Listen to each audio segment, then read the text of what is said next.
My second time in Brazil. I came in February 2013 for a conference that was held at FAUSP, but was organized by the European Architectural History Network. And so this is my second time. And that time I flew to Rio and then to Brasilia and then here. And I was here for 5 days, I think. So yeah, it's interesting. Maybe I was telling Joanna earlier, but when I was last here, I met Ligia for the first time, and we had dinner, and she was in the midst of organizing the Biennale, and in that context, she said, "Oh, it would be great to have you down for the Biennale," and that didn't work out. So when I received the invitation, she was my main point of contact in terms of the project, but when I saw the subject matter, actually, to be honest, I did not. When I saw the term slavery, I did not imagine it meant a contemporary form of slavery. I thought that there was a historical dimension to the project, and so I was quite surprised at what that actually meant in this context. I think this is an incredibly fascinating and troubling, but important part of your project.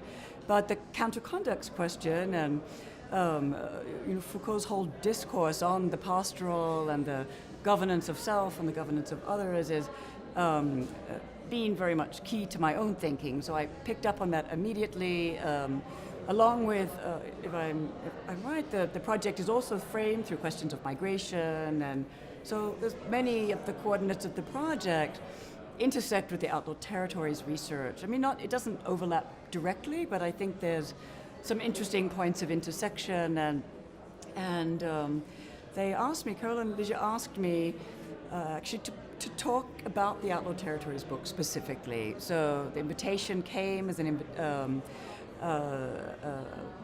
think she said something like, we're very interested in the question of architecture as a political technology that you articulate in the Outlaw Territories book, and we're wondering if you could come and talk in this context. And it was actually curious that they picked up on that, because it's absolutely true. This is one of the formulations I use, but it's not nearly as obvious or prevalent as the questions of global environmental governance or other forms of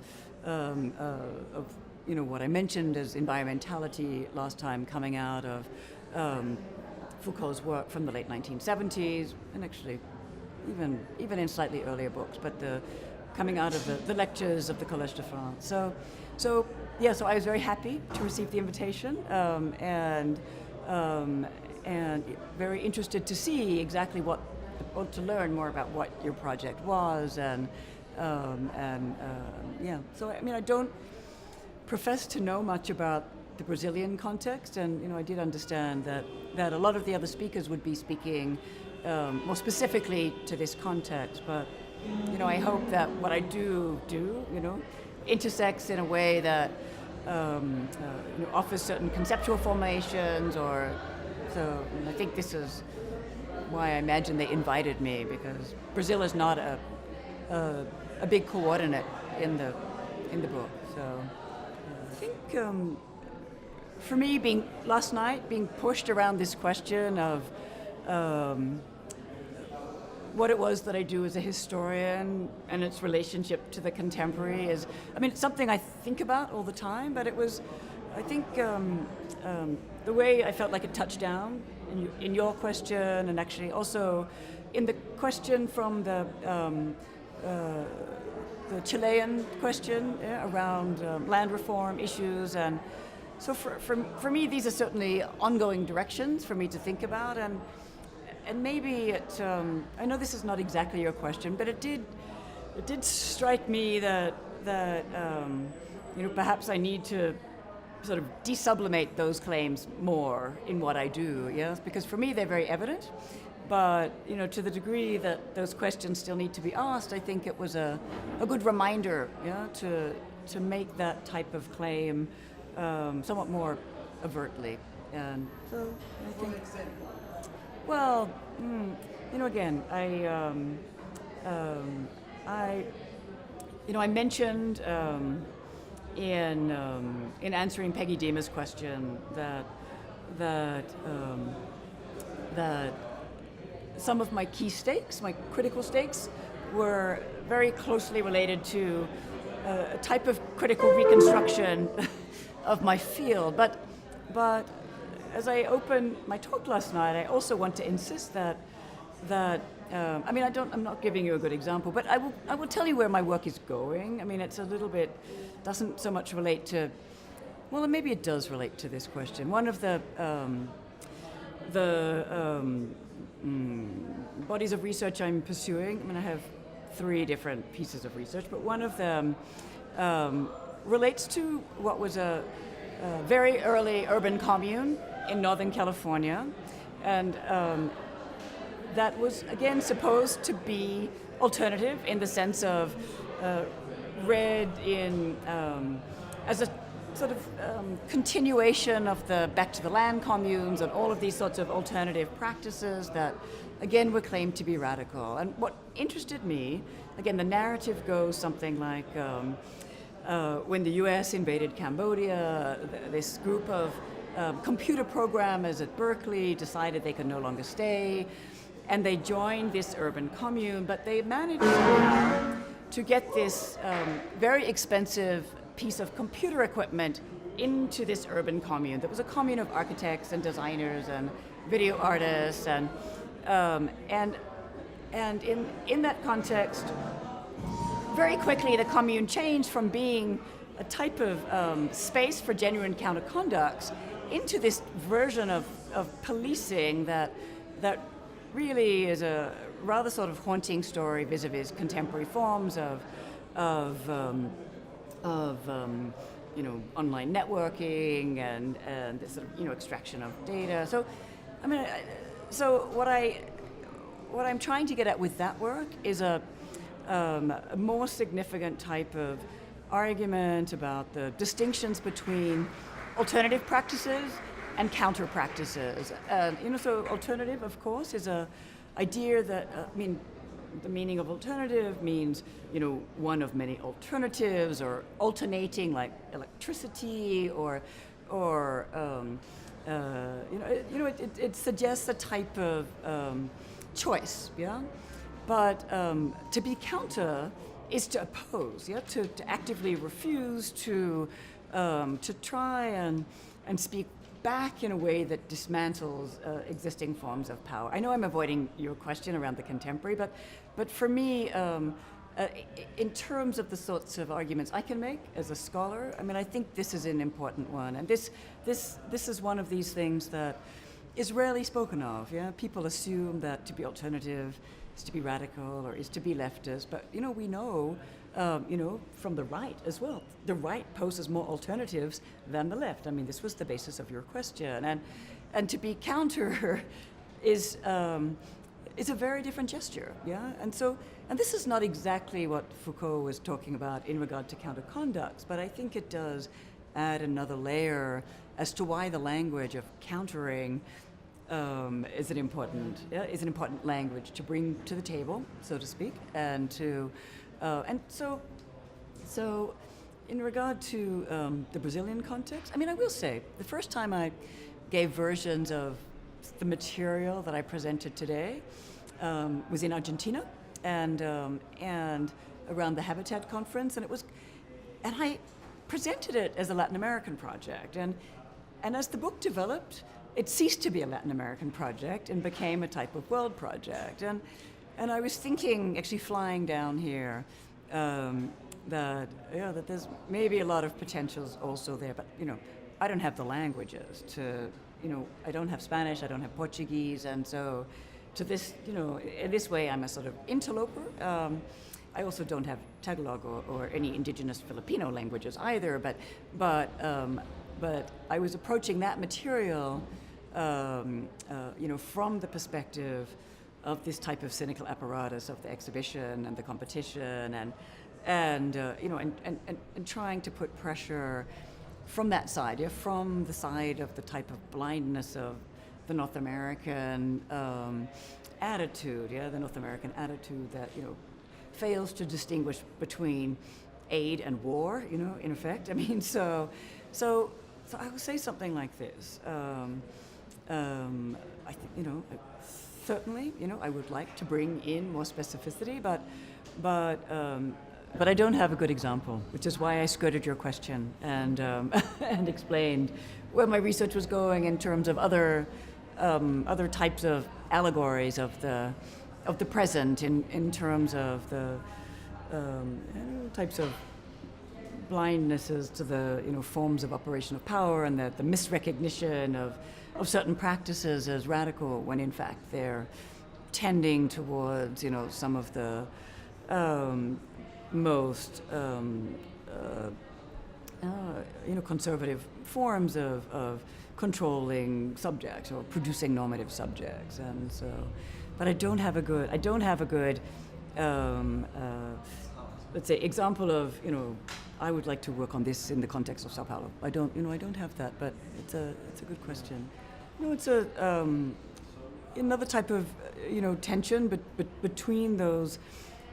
On the one hand, often very, very local case studies. But I look at local case studies in a way, so that one can find an archive and find particular voices and find different agents. But let's say the ambition of putting that into a dialogue with the global was precisely to see how those different scales articulate and who the operators are that produce those articulations, and distinguishing between the sort of, this is a bit of a false opposition, but the more progressive and the more dystopian versions of those articulations. And so for me, I will say that my fascination, like people often ask me, why are you so fascinated with these world conferences? Yeah, with the United Nations claim to be able to speak at a world scale, not just as an intergovernmental institution, but around key questions of the 1970s, from environment actually to food to women.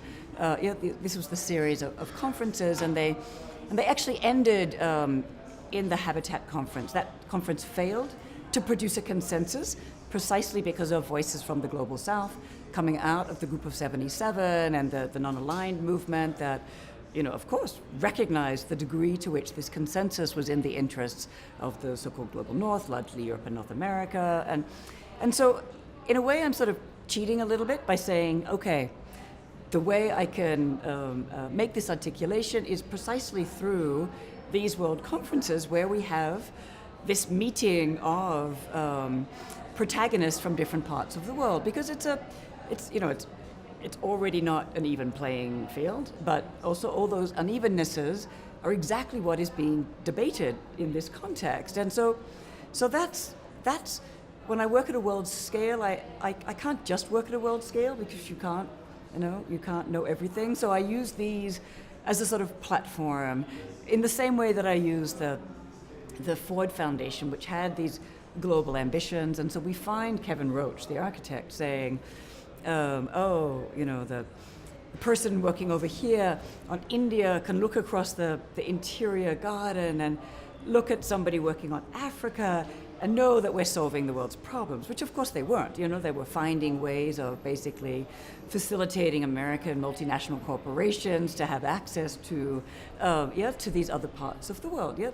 And so they are thinking at a global scale, but they're doing it through this very particular lens. So when I look at an institution like that, I look at their global imaginary, and of course pull it apart and critique it and try to reveal both the ideology and the dangers, the fact that they actually have an impact. They had an impact through things like the Green Revolution, where they, like the Rockefeller Foundation and other supposedly philanthropic organizations, they managed to take, particular type of grains and, synthetic fertilizers, again, to many Latin American countries, to many South Asian countries, to Africa, and to totally destroy the local agricultural systems, such that those people now had to buy, genetically engineered and modified grains, and in order to run those, they had to buy chemicals, and or they,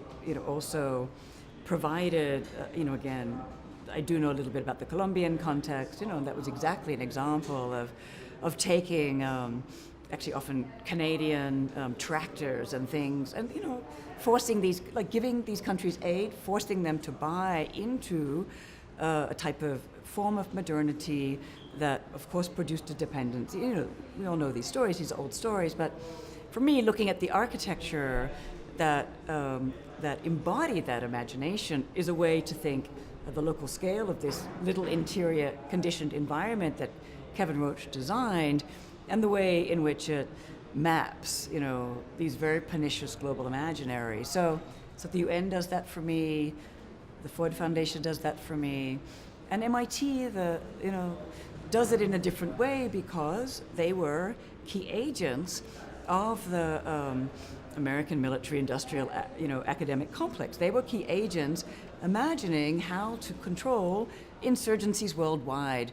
At this moment where, Latin American countries, of course, had gained liberation the century before. So this is not a liberation question in this context, but it was, of course, a question of counterinsurgency. The Americans developing counterinsurgency struggles to, again, make Latin American countries safe for foreign investments, through, as installing dictators and developing client state framework. You all know this story better than I do. So these are MIT, very, very key player from the U.S. context. And again, architects were willing to play into this. This is why. So again, it's local and it's global. I look at something very local, like a small team of researchers at MIT developing technologies that were paid for because the U.S. government, is paranoid about Cuba and so this is how these scales map for me. Yeah. Well, I'm a conspiracy theorist. I don't, in a way, I'm trying to track things that you're not supposed to know about, but the closer the more evidence you develop, the whatever. I think there's some use to good conspiracy theories. So it's exactly this political ambivalence that fascinates me in Fuller. Stuart Brand is the same. Neither Stuart Brand or Buckminster Fuller ever identified with the political left. In fact, they both overtly distance themselves from the left. Fuller does that because he's trying to get military and corporate contracts and government contracts, for, not for democratic forms of governments, but actually often for post-democratic forms of governance. Fuller has this incredible language of desovereignization, of actually overcoming politics and replacing it with technology or technocracy. He believed that computers should replace democratic politics, that people shouldn't be voting, computers should be solving world problems. As the Californians, there was trying to live the system. Exactly. So the fact that he was a guru for hippies and for the left is a paradox that I am still struggling to understand. And I think, again, it comes down to the appearance of his architecture. It looks alternative, it looks strange, it looks different, it looks radical, but it was, of course, developed in the interest of the U.S. Marines or the Navy it was absolutely, these were the people that were funding aspects of Fuller's research. So your question, Fuller was never on the left, and Stuart Brand, in fact, there are interviews in the 60s where he says, I don't understand why people imagine I'm on the political left. He says this overtly. He's not shy about this. And yet, and people were, he was identified with his time in the U.S. military. He identified with Paul Ehrlich, who was the author of The Population Bomb, who I think, I would say, was almost overtly a racist. So if you look at The Population Bomb, there's a moment in that book where he talks about going to India, and he has this absolute race panic. A taxi, people everywhere, people shitting, people breathing.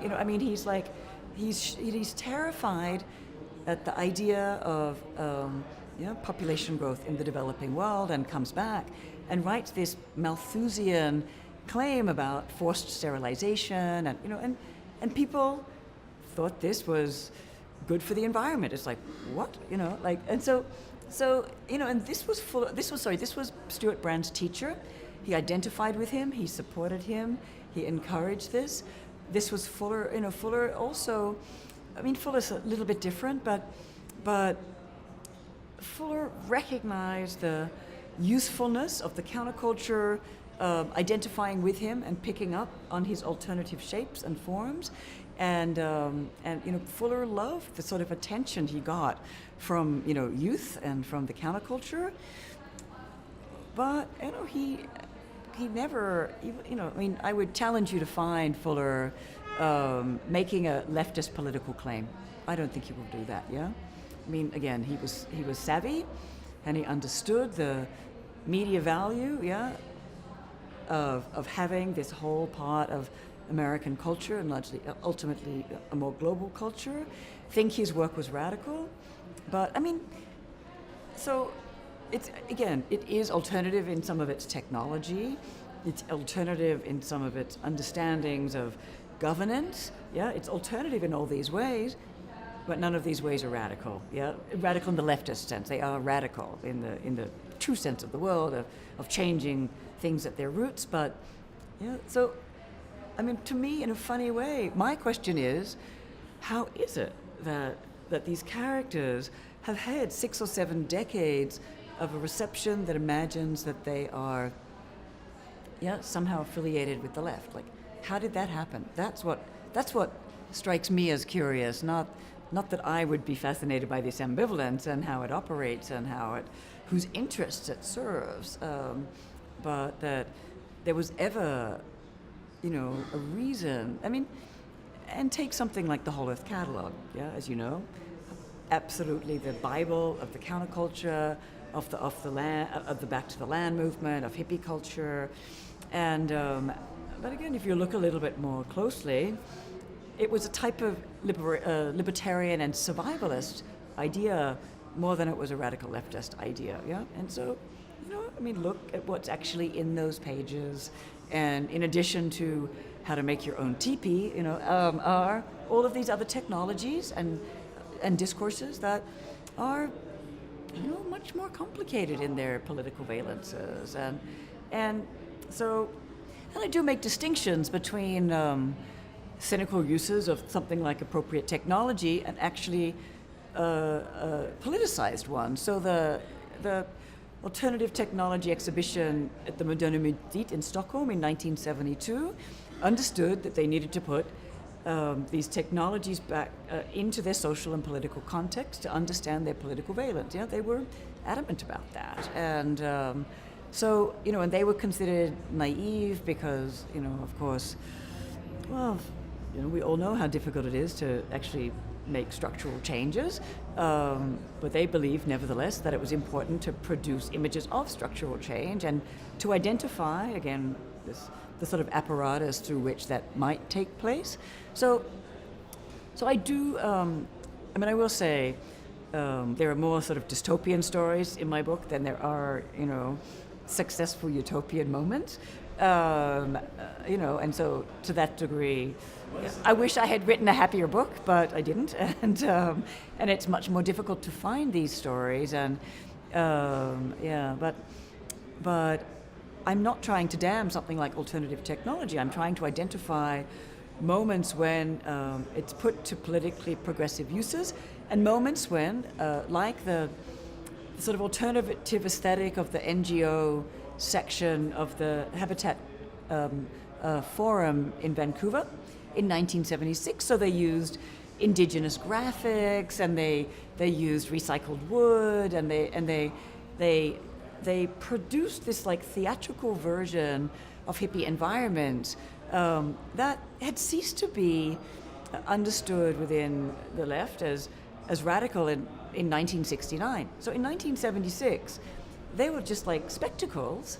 Not only were they spectacles, but this was a very carefully managed environment that, again, looked alternative or looked radical, but was a form of policing of non-governmental voices and radical voices. It was miles from the official government conference, and because it looked strange, it meant that a lot of governments and government like delegates could say, well, that's just weird. And so they didn't listen to the scientists, they wouldn't listen to the political NGOs, they would just stay with the official language. You know, that was the ambition, was to cynically mobilize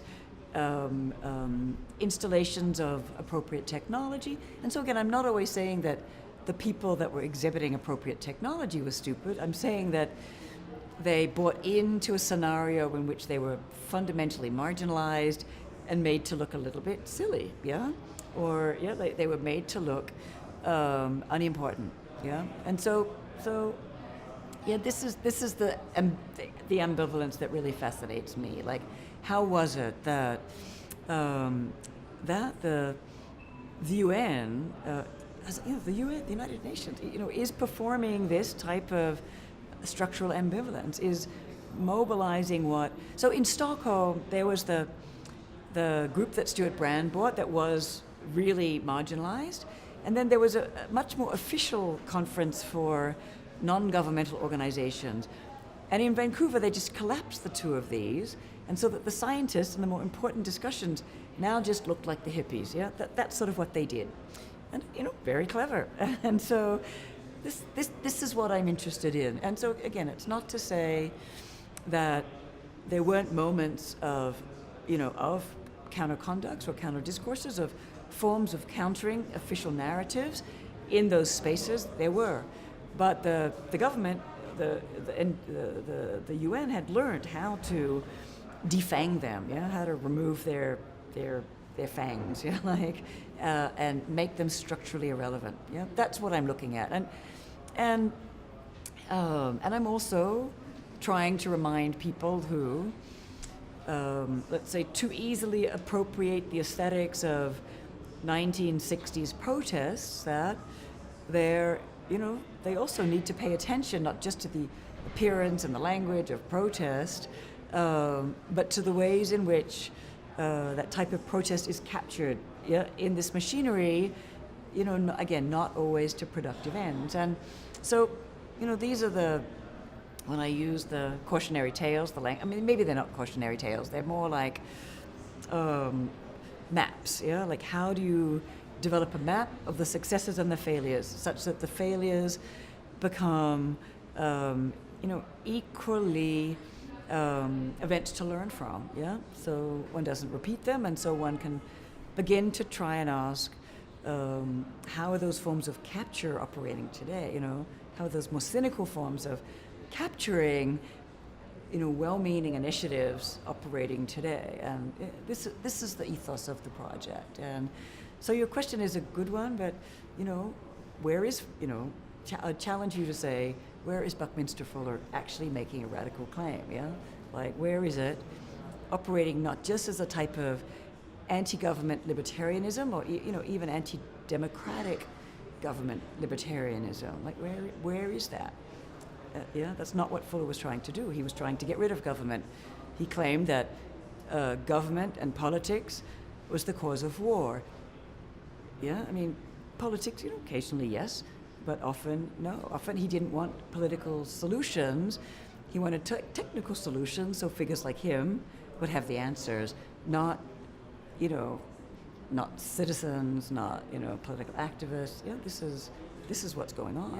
And also, you only have to look, even at a very basic level, when Fuller, even in the early work, the Dymaxion house, he dreamt that the Dymaxion house, the same house, would solve problems globally, that you could get rid of African villages and produce them through American industry. Good idea. Who's going to profit from that? And so this is Fuller's ideology. It's entirely in line with U.S. foreign policy, with U.S. multinational corporations attempt to expand globally. Where is the model of refusal?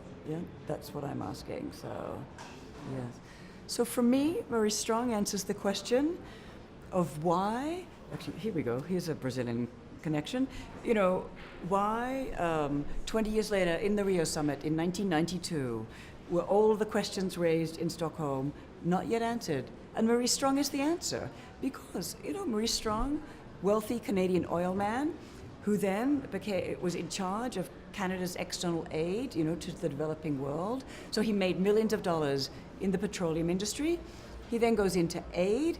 He understands how to, and what does he mean by aid? Again, he means access to resources from developing countries. He's then given this appointment. He forges a consensus model and a type of model of environmental policy that benefits the global north. And he developed the entire apparatus that went into UNEP, the United Nations Environment Program. And, all of these things were set in place to make sure that this global hierarchy, largely remained the same. That American and European corporations would have access to, copper in Chile and, petroleum in the Middle East. This is what it was about. And this is why in 1992, again, 20 years later in Rio, people are struggling with exactly the same questions because the UN's environmental policy made sure that structural inequity would persist. And so, here's somebody, again, that largely celebrated as an environmentalist. It's like, he's not an environmentalist. He's an oil man, he's a corporate strongman who knew how to engineer a very cynical apparatus. I mean, you can disagree with me. That's how I read him. And these are the structural continuities that I was trying to uncover in this book. Why is it that we still think Fuller is radical, or we still think that the United Nations has a good environment policy when in fact it has a resource extraction policy? This is what I'm looking at, and this is why Maurice Strong, is so problematic. This is why the Harvard people won't let me in his archives. Revolves around who is defining the question of globalism, who is articulating new forms of it. So I don't think, in principle, it's irredeemable. I think that the institutional structures and the institutional structures that drive a certain form of economic globalism are, not the right ones for a politically democratic form, of world thinking. So I think, of course, it's important to identify moments in which there is a type of agency. I mean, I hate to use this term self-determination because it has such a troubled history around Woodrow Wilson, but I do believe it makes a profound difference, who is making the claim, on whose behalf they're making a claim, and with what sort of precision they're trying to operate to change the existing framework. So with a question like globalism or globalization, I think that there's so many different versions of it, and I think that it can be revalenced or be harnessed to other ends, but I think that will take a lot of political work and a lot of theoretical work. And in terms of my work, I'm not a political economist. I'm not a political scientist. Not a political philosopher. I draw in these discourses, but I try to find moments where architecture enters into these conversations, where it has something to say, either for the better or for the worst. And I do that in part because they begin to suggest moments where architects can also, put pressure on these formulations, rethink them, reclaim them, change their, and I think there are people who do this successfully. So Laura Kurgan's work that I know a number of people are aware of here, in what used to be the Spatial Information Design Lab, it's now the Center for Spatial Research at Columbia. I think A.L. Weitzman's work and the research architecture group at Goldsmiths. I think they found ways in, that do make changes or do find pressure points, to speak back to some of these, structural forms of power. So I do think architects are finding ways to speak back. Often in very particular contexts, yeah, whether it be in terms of recidivism rates in Brooklyn, in the case of Laura Kurgan's work, or in debates around Israel-Palestine, in the case of A.L. Weizmann's work, or, I mean, I think a lot of people are beginning to, Paulo Tavares' work, who's speaking to, I'm going to miss his talk, unfortunately, but I think the work he's doing with the Amazonia questions, I mean, very smart work, and so I think things are changing, and I think this conference is, a measure of that as well. It's one of many, ways the discipline is actively reframing how we think about architecture. Well, schools, have to cater to many different voices, and so schools, I think, there's a lot of people ensconced in institutions like Keller Easterling, and who are changing the landscape of pedagogy, and so, I think there's enough people, but of course, they don't always have the entire institution in alignment with, and maybe that's also a good thing, because that type of contradiction is where debate is generated, and where students can actually begin to understand what the stakes are, not just they have to actually think and position themselves and stake their own claim, as opposed to receiving this type of work as a given, or as self-evident. I mean, so I don't think it's bad that schools have, most schools have a lot of parallel forms of pedagogy at any moment, and I mean, I think that's important. Everybody taught how I taught.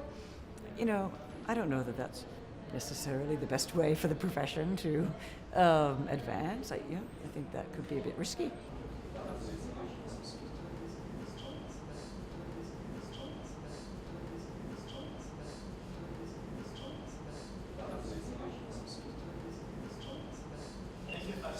Okay, thank you. Yeah. Okay. Okay. Yeah.